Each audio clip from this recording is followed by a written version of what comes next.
गणगौर। तीज त्योहारा बावड़ी ले डूबी गणगौर। एक शब्द है इसमें बावड़ी।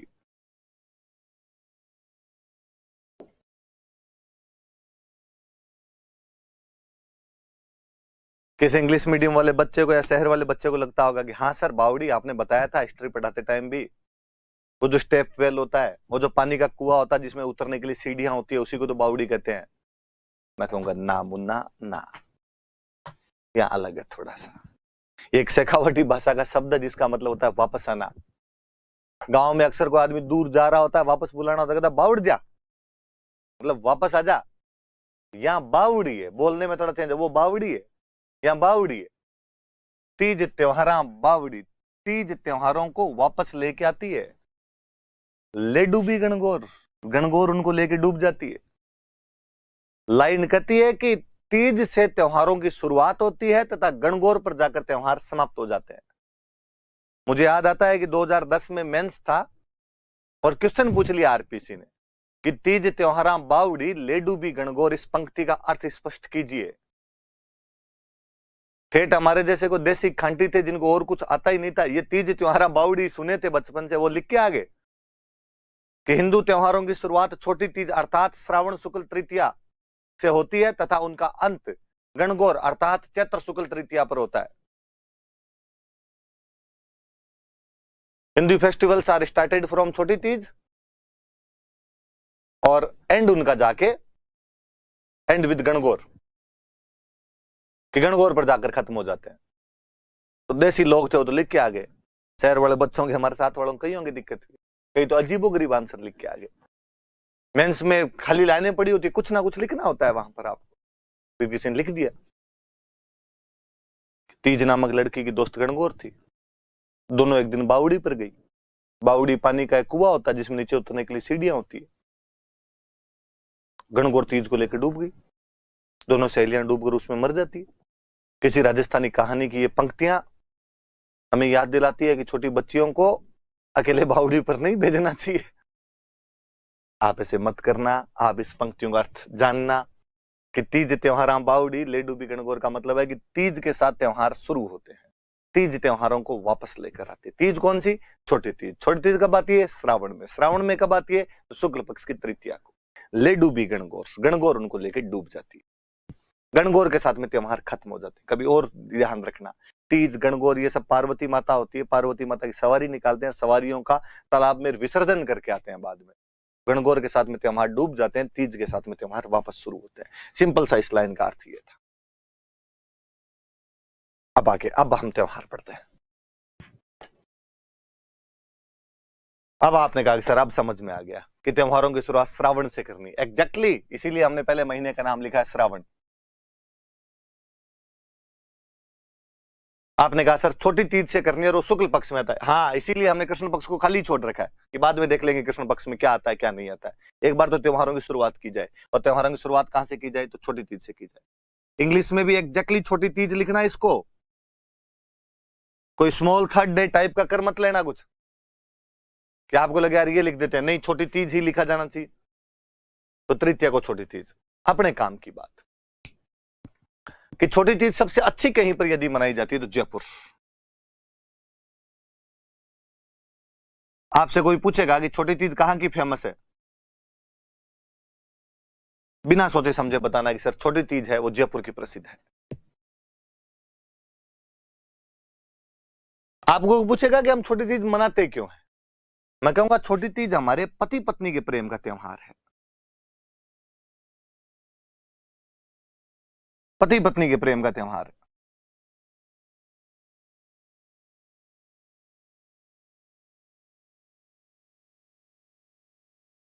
Festival to celebrate couples love. आप में से कईयों को लगेगा कि सर ऐसे कैसे बात कर रहे हो, पति पत्नी के प्रेम का त्योहार हमें पता है करवा चौथ होता है, छोटी तीज नहीं होता सर, और कुछ होगा आपके याद नहीं रहा होगा।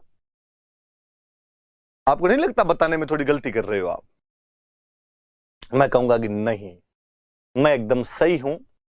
राजस्थान में पति पत्नी के प्रेम का त्योहार छोटी तीज ही होता है। तो सर करवा चौथ तो मैं वापस कहूंगा करवा चौथ पंजाबियों का त्योहार है। सिंघानिया, मल्होत्रा, खन्ना, कपूर, जौहर का त्योहार है। चूंकि पंजाबियों का बॉलीवुड पर कब्जा रहा, मूवी बनाने वाले सारे कपूर, खन्ना, मल्होत्रा, सिंघानिया, जौहर, चोपड़ा रहे, इसलिए उन्होंने अपनी फिल्मों में और सीरियल को करवा चौथ को बढ़ा बढ़ा के बताया। इसलिए करवा चौथ पूरे भारत में पॉपुलर हो गई और आजकल सबको लगता है कि पति पत्नी के प्रेम का त्योहार करवा चौथ है। वरना लो बात आई तो मैं और बताऊं, चौथ किसी भी एक साल में 24 आती है। कितनी चौथ आएगी? 24 चौथ आएगी। 12 चौथ कृष्ण पक्ष में, 12 चौथ शुक्ल पक्ष में, 12 अंधेर पक्ष अंधेरे वाले में, 12 चानन पक्ष चंद्रमा वाले में। शुक्ल पक्ष में 12 की 12 चौथ के लिए कहा जाता है इनका चांद नहीं देखा जाना चाहिए। गांव में कहानियां होती है कि शुक्ल पक्ष का यदि चांद कोई देख लेता है तो चोरी का आरोप लग जाता है। इसलिए शुक्ल पक्ष में कभी कोई चतुर्थी आ ही नहीं सकती। आपसे कभी कोई क्वेश्चन पूछ ले कि तिल चतुर्थी कब आती है, आपको नहीं पता कब आती है, पर नीचे ऑप्शन देख लेना, यदि किसी में शुक्ल लिखा हुआ है तो काट देना, बिना सोचे समझे काट देना कि चतुर्थी कभी शुक्ल में आ ही नहीं सकती। एकमात्र अपवाद हम पढ़ेंगे गणेश चौथ, जो शुक्ल पक्ष में आएगी। इसके अलावा कोई भी चतुर्थी कभी भी शुक्ल पक्ष में आएगी ही नहीं। तो चतुर्थी हमेशा कृष्ण पक्ष में आएगी। तो आपने कहा कि ठीक है सर, यदि शुक्ल पक्ष में गणेश चतुर्थी वाले अपवाद को छोड़ दें तो शुक्ल पक्ष में चतुर्थी आ ही नहीं सकती। तो 24 में से 24 12 तो उधर वाली निकल गई, इधर केवल 12 बची, तो मतलब कृष्ण पक्ष वाली चतुर्थी आ सकती है। मैं कहूंगा हाँ, कृष्ण पक्ष वाली जो 12 चतुर्थी आती है, चौथ जो आती है 12, गांव में महिलाएं 12 की 12 चौथ की पूजा करती है। वरना बैसाख, साढ़, काती और माँ, ये वाली 4 चौथ बड़ी होती है और इनकी तो सारी महिलाएं ही रख लेती। तो ज्यादा धार्मिक हो तो 12 की रख लेती है, वरना इन 4 चौथ को तो बड़ी चौथ माना जाता है, इनकी तो रख ही ले। उनमें जो कार्तिक वाली चौथ आती है वो करवा चौथ आती है। करवा चौथ को व्रत रख लिए जाते हैं सामान्य, जैसे बाकी चौथ के व्रत रखे जाते हैं, करवा चौथ के रख लो। मैंने तो कभी गांव में कोई ताम झाम देखा नहीं। और मैं बताऊं, शुक्ल पक्ष वाली मैं बात बताऊं, फिर मैं वापस इस पर आऊंगा। कभी गांव में छोटे थे तो मम्मी दूज का चांद पकड़ पकड़ के दिखाया करती, द्वितीया का चांद जबरदस्ती पकड़ पकड़ के दिखाया जाता था, इधर आ दूज का चांद देख।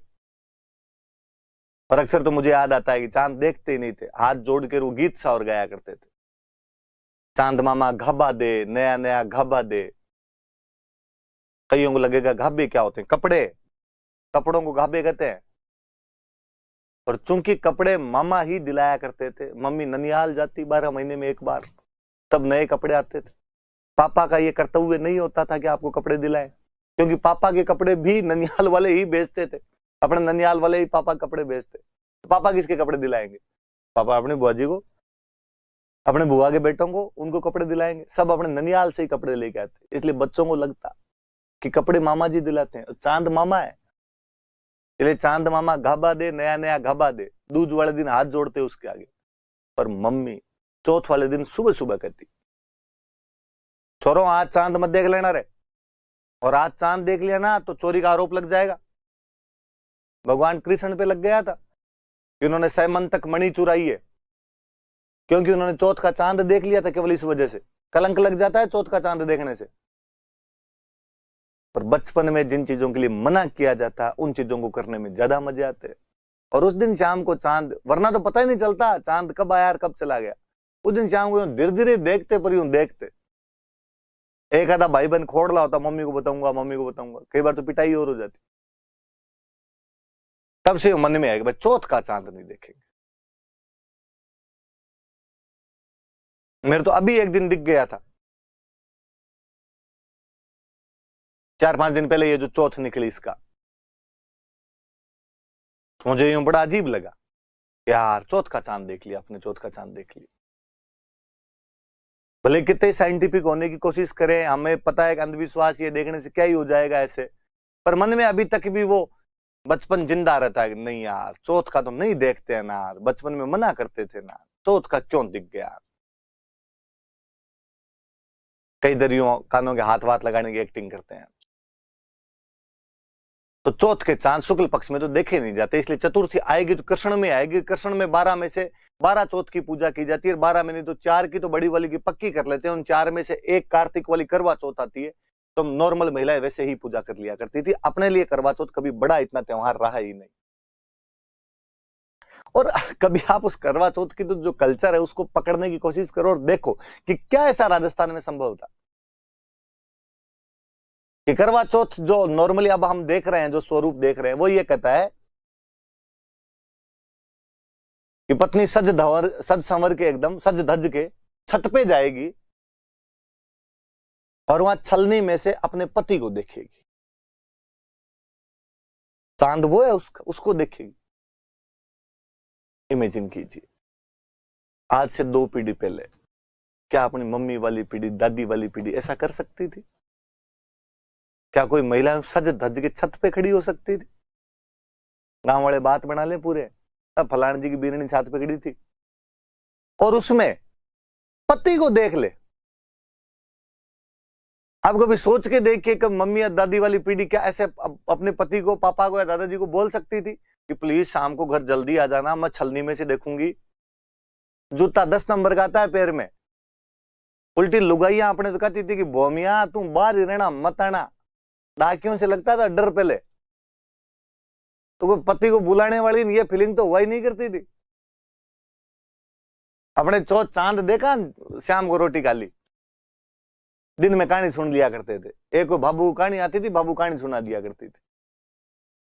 तो भाई साहब अपने करवा चौथ नहीं होती थी, पति पत्नी के प्रेम का त्योहार था। अपने जो पति पत्नी के प्रेम का त्योहार था वो तीज था, तीज आया करती थी। और कभी पुरानी राजस्थानी कहानियां सुनो आप, कहानियों में आएगा कि बंदे की शादी हुई और शादी होने के बाद बंदे को लगा यार 1 से 2 हो गए, कमाना चाहिए। इतने दिन तक तो निकमे बैठे थे, बापू ढाबे पे खाना खा रहे थे। राजस्थान में आर्थिक संसाधनों की कमी, कमाने के लिए बाहर जाना पड़ेगा। बंदा बाहर जाता और बाहर जाने लगता तो पत्नी कहता कमाने के लिए बाहर जा रहा हूं, और पत्नी कहती कि मैं तो अभी आई हूं, अभी आप बाहर चले जाओगे ना, आपके बिना मेरा मन कैसे लगेगा। पति समझाता कि देख कमाने तो पड़ेंगे, यहां बैठे रहने से तो कैसे पार पड़ेगी, पर मैं तुम्हें वचन देता हूं कि मैं साल भर के अंदर वापस तुम्हारे पास आ जाऊंगा। पत्नी वापस हाथ में हाथ रख के कसमें खिलाती। नया जोड़ा तो कर ही सकता है ऐसा थोड़ा कुछ कि और पता नहीं, पर तीज वाले दिन वापस आ जाना। बात पे गौर कीजिए आप, पत्नी पति को कह रही है कि तीज वाले दिन वापस आ जाना। तमाम राजस्थानी कहानियां ये चीज बताती है। फिर कहानियों का फिर वो रोमांच की पति कमाने के लिए 7 समंदर पार गया। अपने लगता है 7 समंदर पार कहां जाते हो? कहीं नहीं जाते जी, मालवा जाते थे, मध्य प्रदेश वाला। बीच में 7 नदियां आती थी, अपने वालों की तो नदियां भी नहीं देखी होती थी, पश्चिमी राजस्थान वालों की। तो इतना पानी देखे अपने लगता है समंदर ही पड़ा है, तो 7 समंदर पार गए थे। कहानियों का रोमांच वो कि सावन का महीना आते ही और पति ने जिस सेठ के, जिस राजा की नौकरी करता था उसको कहा तीज वाले दिन छुट्टी देना, मुझे घर जाना है। सेठ या राजा बहुत खड़ूस था और उसने छुट्टी नहीं दी। दूज वाले दिन तो पति ने कहा छुट्टी दो तो ठीक, वरना मैं यूं ही जाऊंगा, क्योंकि पत्नी को वचन दे के आया था कि मैं तीज वाले दिन शाम को तेरे से मिल लूंगा आके। और पत्नी ने कहा था कि यदि तीज वाले दिन शाम तक नहीं आए तो मैं अग्नि में बैठ जाऊंगी, चिता के अंदर बैठ जाऊंगी, सत्य कर लूंगी, मैं लुगाई मर जाएगी मेरे पीछे। छुट्टी दो तो ठीक, नहीं दो तो ठीक, मैं जा रहा हूं। और पति अपना घोड़ा लेकर उन 7 समंदरों को लांघता हुआ रातों रात तीज वाले दिन शाम तक तो अपनी पत्नी के पास पहुंच जाया करता था। इतनी कठिनाइयां वो केवल तीज के त्योहार के लिए झेल रहा है, क्योंकि पति पत्नी के प्रेम का त्योहार तीज है। फिर मुझे लगता है कि ये जो करवा चौथ में जो सज धज है, ये सज धज भी तो हमारे उधर थी, तीज पे थी। तीज पे लहरिया उड़ा करते थे, लहरिया। और कितना महंगा आता होगा कि उस समय गीत बनाए हमने कि मारे लहरिया 900 रुपया रोकड़ा सा। तब वो 900 रुपए केस के अंदर आता होगा और पत्नी ये विश करती होगी, मांगती होगी कि लाओ तो लहरिया ला के दो। महंगी वाली चीज ला के दो मुझे। मैं और इस बात पे आऊं कि आजकल आपके करवा चौथ का कंसेप्ट कहता है कि ये पति पत्नी के प्रेम का त्योहार और पति पत्नी को गिफ्ट देगा। ये हम जो गिफ्ट थे ये भी तीज पे दिया करते थे। हम तो थोड़े और फॉरवर्ड थे, हम मानते थे कि शादी छोड़ो, सगाई भी अपने आप में आधा विवाह होता है। और पहले गांव में ऐसे केस नहीं सुने जाते थे कि कोई सगाई टूट गई किसी की। नहीं साहब, सगाई हुई है तो दो परिवारों के बीच के 7 जन्मों का बंधन है, इनके बीच का अटूट रिश्ता है। सगाई हो गई, शादी हुई नहीं, तीज आई। क्योंकि सगाई अपने आप में आधा विवाह है, तीज पति पत्नी के प्रेम का त्योहार है, तो पति पत्नी को गिफ्ट भेजे। और हम कहते हैं कि भेजते हैं भाई, पति गिफ्ट भेजता है। और वो जो गिफ्ट होते हैं उन गिफ्ट को बोलते हैं सिंजारे। कि पति द्वारा पत्नी को गिफ्ट भेजे जाते हैं, वो पीहर में होती है तो पीहर में गिफ्ट भेजे जाते हैं, उनको सिंजारे कहते हैं कि सिंजारा आया। हम और फॉरवर्ड थे, हमने कहा कि ये रिश्ता केवल पति पत्नी का थोड़ी होता है, ये न्यूक्लियर फैमिली वाले कंसेप्ट हमारे नहीं है। उस पत्नी का रिश्ता एक बंदे से नहीं है, केवल उसके पूरे परिवार से, सास ससुर ननद देवर, इसलिए सबकी तरफ से गिफ्ट जाएंगे। इसलिए हम कहते हैं ससुराल पक्ष से नवविवाहिता को ये गिफ्ट भेजे जाते हैं, ससुराल पक्ष से उस लड़की को गिफ्ट भेजे जाते हैं जो सिंजारे होते हैं। वो कुंवारी है, अभी तक शादी नहीं हुई है, तो भी उसको पीहर में बैठे बैठे उसके ससुराल वालों ने गिफ्ट भेजे कि नहीं तू हमारी बहन नहीं है।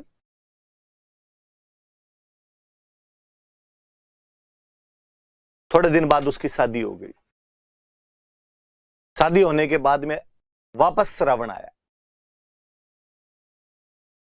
हमने फिर कंसेप्ट गढ़ा और कहा पहले श्रावण में सास बहू साथ नहीं रहेगी, और पहले श्रावण में सास बहू साथ रहे तो सास पे भार आता है, इसलिए बहू को पीहर भेज दो।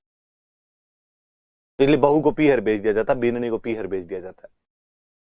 अब चूंकि बीननी पीहर है, श्रावण में तीज आएगी, पति पत्नी के प्रेम का त्योहार है, वापस गिफ्ट भेजे जाए, इसलिए वापस गिफ्ट भेजे जाते हैं, वही सिंजारे भेजे जाते हैं।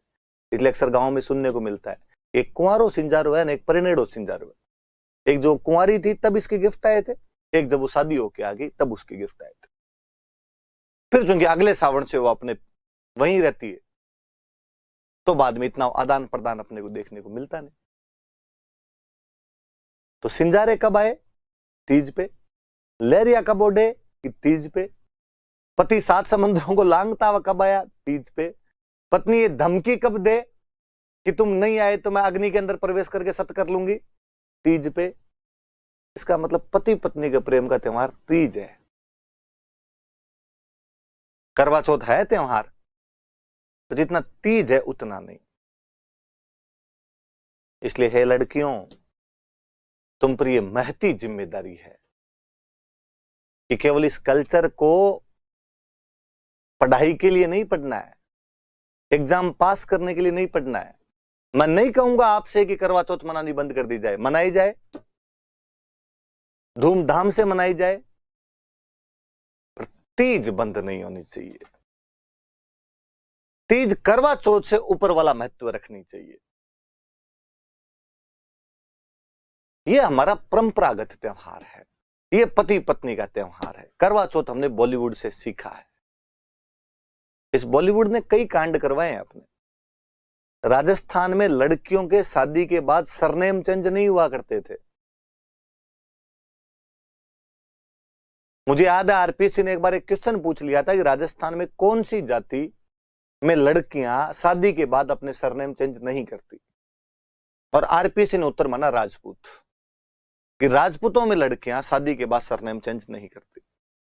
मुझे लगा यार आरपीसी वाला भोला है पेपर बनाने वाला, इसने क्या कुछ एग्जाम्पल देखेगी। राजा का नाम जसवंत सिंह राठौड़, रानी का नाम हाड़ी रानी जसवंत देव, उसको लगा अच्छा सरनेम वही पड़ा है इसके। तो राजा का नाम सवाई जयसिंह कछवाहा, रानी का नाम चंद्र कंवर सिसोदिया, हाँ इधर भी लपड़ा है। राजा का नाम कि राज सिंह सिसोदिया, रानी का नाम कि चारुमती राठौड़। और उसने कहा कि हाँ, राजपूतों में लड़कियां शादी के बाद अपना सरनेम चेंज नहीं करती। उसने क्वेश्चन पूछ लिया। मैं कहूंगा कि यदि वो हमारे गांव में जाके किसी भी जाति या धर्म के अंदर पूछता तो डोकरियां बताती कि मारो गोत ओ है, अंको गोत ओ है। अंको मतलब पति वालों का गोत्र ये है, मेरा गोत्र तो वही है। मैं कहूँ आज भी घर पे दादी जी बैठे, उनसे पूछ लेना कि तुम्हारा गोत्र क्या है। यदि आप वाला बता दे तो आप जैसे कहो वैसे करें। ये तो करके देखना, पहले इस्तेमाल करें फिर विश्वास करें। नहीं बताए, सरनेम चेंज होते ही नहीं थे। ये महाराष्ट्र की प्रक्रिया है, वहां पर सरनेम चेंज हुआ करते थे। आजकल हम भी देखते हैं, देखा देखी लड़कियां सगाई होती फेसबुक पे ही सरनेम चेंज कर लेती। अपने कई बार लगता है यार ये तो फ्रेंड थी नहीं अपने एफबी पे, फिर कोई प्रोफाइल खोलो तो पता चलेगा अच्छा गॉट एंगेज्ड। इतने में ही जल्दी असर नहीं आया। पहले अक्सर गांव में हुआ करता था कि बाई का ब्याह करते, बाई पहली बार ही जब पियर आती ना तो ससुराल वाली भाषा बोलती। अपने राजस्थान में भाषाएं अलग अलग, कोस कोस पर बदले पानी, 3 कोस पर बदले वाणी। तो भाई ससुराल वाले थोड़े बहुत जो शब्द होती ससुराल वाले बोलते, और गांव में कहते भाई सासर और रंग जल्दी चढ़ो। मुझे लगता है आजकल बाई को सासर जाने की जरूरत ही क्या है। बाई सगाई के बाद भी रंग चढ़ाती है, सगाई के बाद ही अपने सरनेम चेंज कर लेती है। इसलिए है लड़कियों, पापा वाला सरनेम बेहद अच्छा है, तो बाई ब्लड है, तुम्हारी जीनियोलॉजी जुड़ी हुई है उससे। पति वाला सरनेम बच्चे लगाएंगे, तुम तो अपने पापा वाला सरनेम लगाओ कम से कम। बॉलीवुड ने कई काम करवाए हमसे। बॉलीवुड ने देवी देवता चेंज कर दिए भाई अपने। कौन जानता था 2 पीढ़ी पहले वैष्णो माता को? वैष्णो माता से माफी मांगते हुए 100 सलाम महाराज, माफी देना। पर 2 पीढ़ी पहले वाले को पूछो अपने राजस्थान में वैष्णो माता का नाम भी सुना था क्या? कोई गया था क्या तुम्हारी 7 पीढ़ियों में भी वैष्णो माता की? करणी माता, जीर्ण माता, शीला माता, जमवाई माता, चामुंडा माता, आई माता भरी पड़ी थी अपने यहां पे। एक पंजाबी आए, गुलशन कुमार जी, पंजाबियों की देवी मां वैष्णो है, पहाड़ों के अंदर है, पंजाब के पास में। वो जाया करते थे। उन्होंने जब गाने बनाए, गुलशन कुमार जी ने जब गाने बनाए, वो तो अपनी माता जी के बखान करेंगे। उन्होंने वैष्णो माता जी गाने बनाए। पूरा राजस्थान जा रहा है उधर, पूरा नॉर्थ इंडिया जा रहा है उधर। और मुझे लगा यार वहां से हम कई कंसेप्ट और सीख के आ गए। पंजाबी बड़े एनर्जेटिक लोग होते हैं, और जाते हुए जोर जोर से नारे लगाते, जोर से बोलो जय माता दी, आगे वाले जय माता दी, पीछे वाले जय माता दी। मुझे लगता है ये तो अपने तो होता ही नहीं है। अपने तो मंदिर जाते हैं तब कहते चुप, बोलेगा नहीं अगर कोई। बड़े हैं सामने देवी देवता, उनके सामने चरचर चरचर करते रहते हो, एकदम चुप रहो, मोबाइल साइलेंट करके जाते हैं। मुझे कई बार बड़ा अजीब लगता है कि मैं देशनो करणी माता मंदिर में गया हुआ होता हूँ और वहां पे कोई लड़कों का ग्रुप आता है, यहाँ चुपचाप माँ की भक्ति कर रहे होते हैं, माँ को याद कर रहे होते हैं, और कोई जोर से आगे बोलता है, जोर से बोलो सच्चे दरबार की, करणी माता की। मुझे कई बार उन बच्चों को समझाने का जी करता है कि बच्चों नहीं, अपने वाली जो मम्मी है, अपने वाली जो माता है, ये शोरगुल पसंद नहीं करती है, नाराज हो जाएगी। फिर कई बार लगता है कि यार बच्चे कह देंगे कि नहीं सर, नहीं भैया, माता कभी कुमाता नहीं हो सकती, मम्मी अपने बच्चों पे कभी नाराज नहीं हो सकती, शोरगुल करेंगे तो भी वो नाराज नहीं होगी। तो मुझे वापस उनको कहने का जी करता है कि जिस भाषा में तू जय बोल रहा है, ये भाषा माता को नहीं आती। ये जय माता दी, ये दी वाला जो वर्ड है ना, ये पंजाबी है।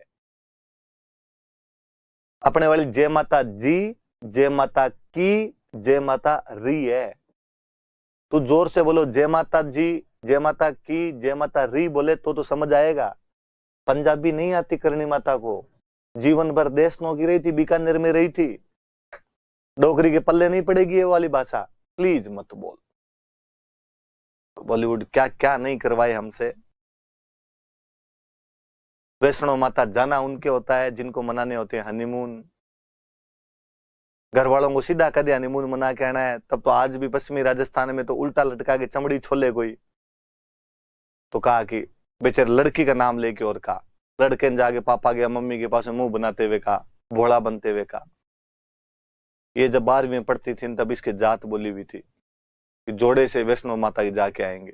घर वाले इन जात से न बड़ा डरते हैं कि बोली हुई मन्नत और नहीं जाए तो लफड़ा हो सकता है। घर वाले कहते सोच सलाम महाराज, वैष्णो माता की जाके आओ, दोनों कहाँ है, सिक्कर पड़ेगी कि झुंझुनू पड़ेगी? कहा ना ना है तो कश्मीर, इतना दूर कैसे जाओगे? अब देख लो, जाना ही पड़ेगा, क्या है। घर वाले रुपए देते हैं कि जाओ।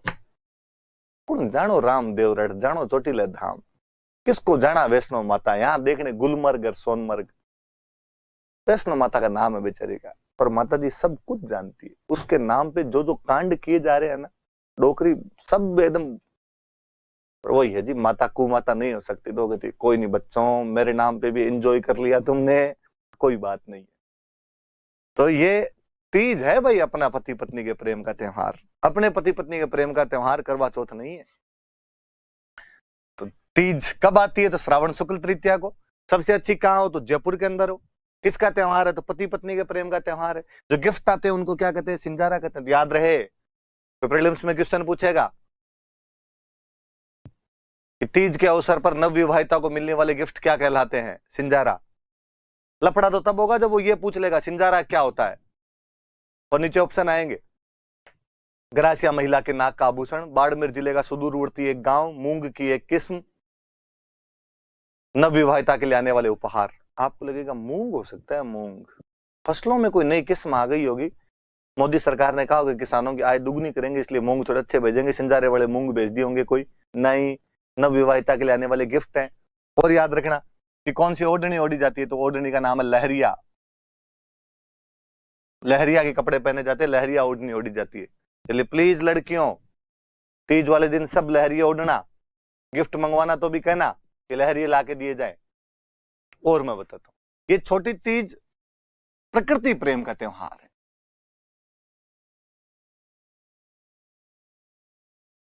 नेचर के साथ हमारा जुड़ाव, हमारी आत्मीयता, हमारा कनेक्शन दिखाता है।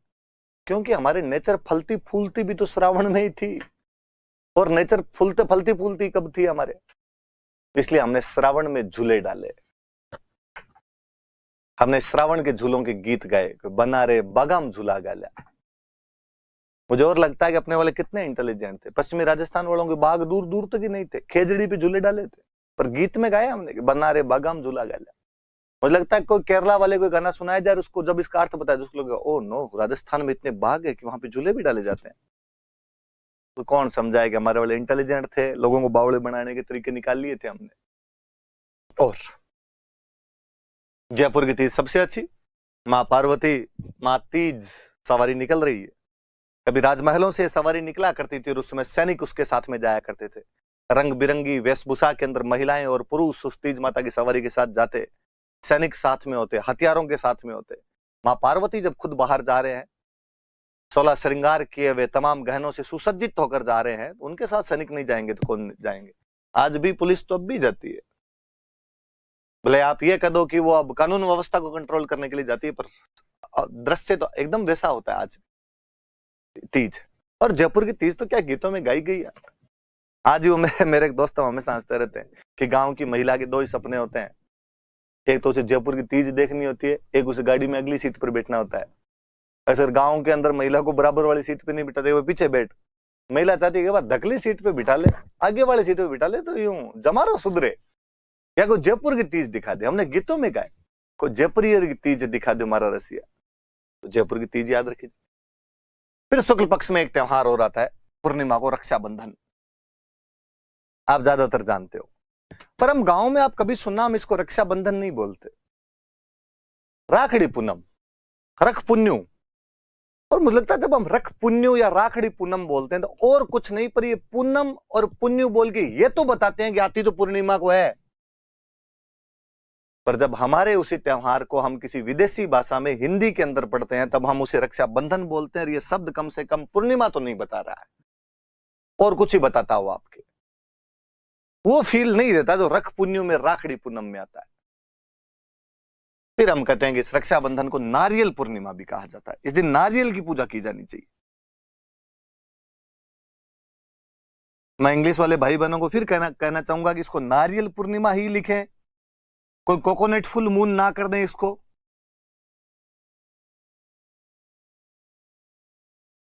ये नारियल पूर्णिमा ही है।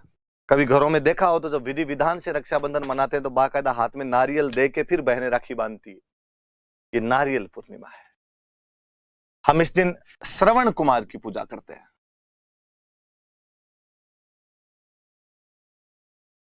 इस दिन श्रवण कुमार की पूजा की जाती है। आप में से ज्यादातर लोगों ने श्रवण कुमार की कहानी सुनी होगी कि एक आज्ञाकारी पुत्र जो अपने अंधे माता पिता को तीर्थ यात्रा कराने के लिए लकड़ी की एक कावड़ बनाकर उनको घुमाता हुआ फिरता है।